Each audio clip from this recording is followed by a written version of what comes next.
Nə edirsən Mətin? Yaxşıyam. Nə iş görürsən? Nə qəşəng oyuncaqların var.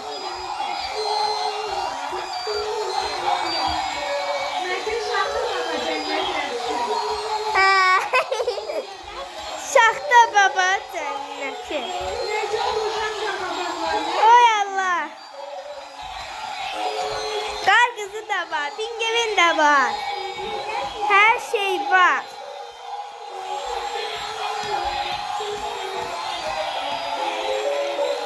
Mətin Şaxta babanın papağından tutur.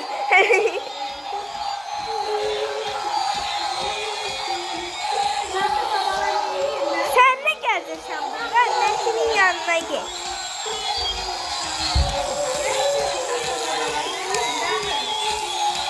Oynuyorlar, bakmışlar.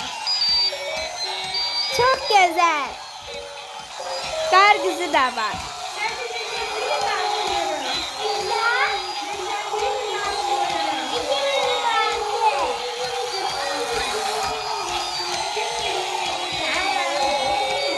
Mətin də Şaxta babaya dönüşsün.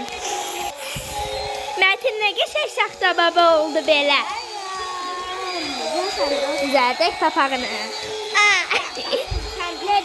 Mətin bura bax, poz ver. Yeni iliniz mübarək.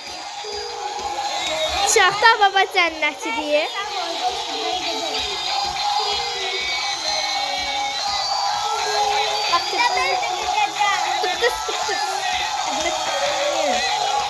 Sen Metin'in yanına git.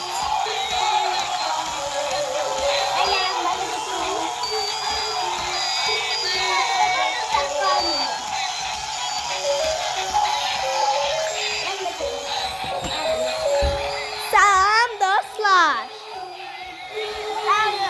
Özgür yok da burada.